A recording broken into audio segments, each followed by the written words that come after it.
wanted to hear about when you started having doubts. Started having doubts. The first time was I moved to Portland my senior year of high school, and all of a sudden, I was not normal anymore. I was the weird Mormon kid, and I was like, "Oh, hell no. I'm not gonna be the weird kid. I already have to be the new kid for my senior year, and I need people to know that I'm cool and I'm popular," you know? So, I joined the cheerleading team and the dance team, which I had done in Utah, and so I was like, okay, I got my footing, like people know that I'm not super weird and I'm a normal Mormon, because there were a few in the school that didn't really seem normal. And the thing is, in other states where there's not a large population of Mormons, at least in my experience, and I've lived in multiple states as a Mormon, so I feel like I have a good basis around this. When there aren't very many people, you have to be an example, and you're told you have to be an example, so you have to follow the rules a little bit more strictly, and you have to, preach it a little bit. You're supposed to convert your friends and flirt to convert and all that stuff. So, had this friend, she was awesome. She came from a long line of pastors with a non-denominational Christian church. She invited me to her church, which was one of those mega churches with the bands, and I was just like, this is crazy. It's like a concert for Jesus because in Mormon church, it's very reverent and quiet. Even if someone sings a beautiful song, you do not clap, you just smile and you feel the spirit, and it's just boring. So my eyes were opened. I was like, what is this world out here? This is crazy. And one day she she gets me in my car late at night, probably after cheer practice or something, and she pulls out this notebook and she's like, Shalise, you are doing everything wrong. I just did some research in the library on Mormonism, and girl, let me tell you, if you don't change your ways, you're gonna go to hell. And I was like, huh?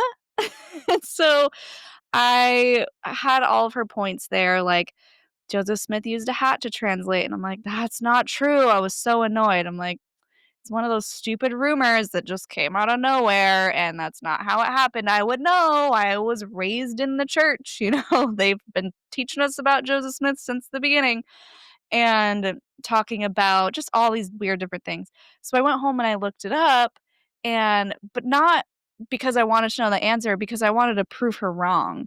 So that was the first time I really started to go down the rabbit hole and uncover things that were not taught in Sunday school. Turns out the head in the hat is completely accurate. I was just lied to my whole life. So things like that got me thinking, but I wasn't ready to deconstruct. I was 17 years old. I had my whole life ahead of me. I was still a really good Mormon kid, and I didn't want to lose my eternal salvation just because something on the internet said something a little weird. So it wasn't until I moved to Vegas, and being in Vegas as a Mormon was actually super fun because there were so many of them. And at least at the time, I was told that there were more Mormons in Vegas than Utah. And so just it was like being in Utah again, but being in Vegas and doing fun things and camping and outdoorsy stuff and going to the lake and with the singles ward because they have different churches depending on where you're at in your life. So once you hit 18, you can't go to the family church anymore. You have to go to, it's crazy. You have to go to a specific church where there are only young single adults from 18 to 30. If you're 30 and unmarried, they kick you out, which is also really sad. But the goal is to get you to marry each other. So, you're young and flirty and just having a good time. And that's where I met a boyfriend, and we were together for a year. He was also super Mormon. And I hate this so much, but I have to say we air quote slipped up and didn't even have sex, but we had to go tell the bishop. He was like, "Oh, we need to go repent," even though it was his idea. So we go to the bishop and he just reams me. He's just like, because I don't know if you know this, you have to repent all of your sexual sins, any type of sin to the bishop, to a random guy who has no business being in that position because he's not trained. He's just randomly appointed by the congregation to have this role for 4 years. So as a young woman, I'm having to tell this old man my quote sexual sin, and he's like, "This was unnatural, Shelise. It's found nowhere in the Bible. This is wrong. You can't be doing this." I was like, "But what if I was married?" He's like, "Oh, then it would be fine." And I'm like, "What? That doesn't make any sense. Why would that be the case?" And I was at one point standing up for myself, but then at another point just in tears, and I believed him. I believed that I wasn't spiritual enough. I believed I was a bad influence on my boyfriend. He told me to break up with him because I was no good for this guy, even though it was his idea because I'm the woman and I probably tempted him. And it was at that moment that I think I go to the car and I'm just bawling and I call my mom and I'm like, "I'm not spiritual enough, da, da, da." And she's like, "Who told you that?" Because my mom is awesome. And she was like, "You're the most spiritual person I know, Shalise, and you're amazing. And I can't believe he said that to you. And don't believe anything that he's telling you." And I think it was that little grain of hope, a little grain of, you know what, you're worthy enough and you're my daughter and don't let anyone put you down, that I was like, okay, what if none of this is true and I'm just suffering for no reason? Because all these stupid arbitrary rules that I have to follow that don't seem to, they shouldn't have any effect on my salvation because it's just me being human and doing things with my boyfriend whom I love and I plan to marry, and this is ridiculous. So that's when I actually researched the church. I probably spent 12 hours on the computer, sundown to sunup, printing, highlighting, researching, uncovering, actually ready to hear all of the answers that were hidden from me or the things that I was lied to about.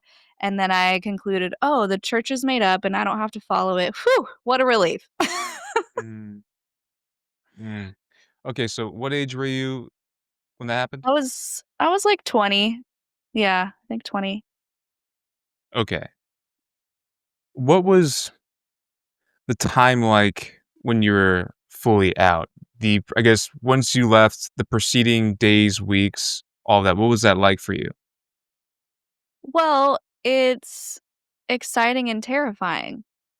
I mean, imagine a wild animal who's been trapped in the zoo his entire life, and that's all he knows, and he's just, like, hitting walls everywhere he turns, but he's got food, and it's fine, and he's got his friends, but then you let him into the wild, and he's like, "Oh, shit. What do I do? There are no limits, I can just go?" But then you encounter danger and you have to figure that out. How am I going to continue to live my life? Am I going to continue not to drink alcohol or smoke weed or have sex? Am I going to continue to be a virgin until I'm married? Am I going to throw that out the window and just experience life? Sometimes those decisions are made for you, and it's really unfortunate. That was the case for me. And then I blamed myself like, oh, this happened because I started dating a non-Mormon guy, and that's what happens when you step out of the comforts of the zoo. You're not protected anymore. And so there was a lot of that back and forth mentally of, did I make the right decision?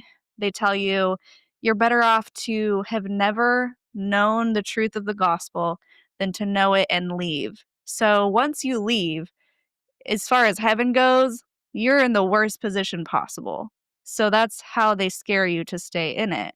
And so, yeah, I was afraid. I didn't know. I mean, of course, I could verify that he had multiple first visions, Joseph Smith, and they were all different. And he basically was just kind of making it up as he went. You can verify all the facts and how he had over 30 wives, and some of them were mother-daughters, some of them were already 10 were already married to other men, one of them was even pregnant. Like, you can find that stuff out, but there's still that voice in your head that's going, "But what if you're wrong?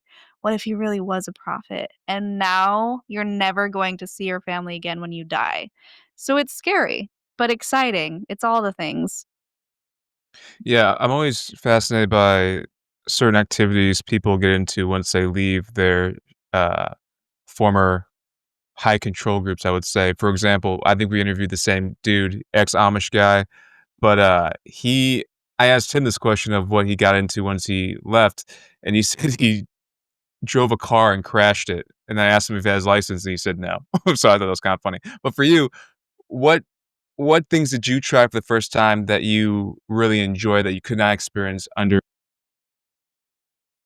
Well, it was a real slow burn for me. So I remained super straight edge for 10 years because I was like, "You know what? I lived in Vegas. I worked at the beach clubs. I saw people getting inebriated and taken out in stretchers because they drank too much alcohol, and obviously, it doesn't have to be that way. You can drink in moderation." And I knew that because all my family had left Mormonism. They drank alcohol, and I knew that it was possible, but I was like, "Why start when I don't know what I'm missing and I'm having a great time and I don't ever feel like I need something to have a good time?" So, I still don't drink, by the way. I think, my first actual drink was on our honeymoon 2 years ago, and then I had another drink when we closed on this house, and then I got pregnant, so I was like, "Well, there goes that." So, to answer your question, though, I think the first thing that I would say was really taking a leap off of the Mormonism thing was trying psychedelics, and that was literally mind expanding and transformational and a really beautiful experience when I had just uncovered some really deep traumatic things from my childhood that I needed to work through. And this is a disclaimer, psychedelics are not for everybody, talk to your doctor. But for me, it's exactly what I needed at that time, and without that, it actually wouldn't have snowballed into creating the podcast that I have now. So, yeah, psychedelics, they're pretty great. Okay, we'll get into that in a second, but, uh, did they force you to try to come back? No. So everyone has a different experience with this, and we just covered General Conference, which is the twice annual speeches they give to the congregations about, "God told us to tell you this." And they just I feel like they were panicked, and that's why we named it Panicked Apostles because they all the talks revolved around controlling women's reproduction and making them have children, and if they have a child out of wedlock or out of the church, they should give it to a family who is Mormon because they need more members. They also had a lot of talks about don't leave. Don't leave. Don't research. Don't listen to apostates unless you're trying to bring them back. In that case, listen to your apostate friends and then bring them back to church because they secretly want to come back and you just don't know it yet, which is not true. So they're losing membership at rapid rates. So, with that, when I left, it was more just don't talk to them because they're holding hands with Satan and skipping down the road to hell. And so people weren't interested in why I left. They didn't ask me, they didn't want to know. It was just Shelise fell off the deep end and we should probably just leave her alone. That said, I had a couple friends, still have a couple friends who didn't treat me differently and continue to be my friends to this day. And that's on the more rare side, because ultimately Mormons are just people too. Really, it's systems, not people. And there are very wonderful people in the Mormon church who are just, in the zoo and don't really understand that they're a little bit trapped. So I didn't have that pressure of getting back in. My immediate family was already pretty done with it. My parents had the coming out talk to me because when I started asking questions, I asked them first. They didn't know the answers. They went on their own researching journey, came to the same conclusions I did, but separately. So they were worried that I was going to ostracize them or disown them. And I was like, "Oh no, I left. You're good." And they're like, "Oh my gosh, so glad." So I was in a lucky position where that didn't really happen to me.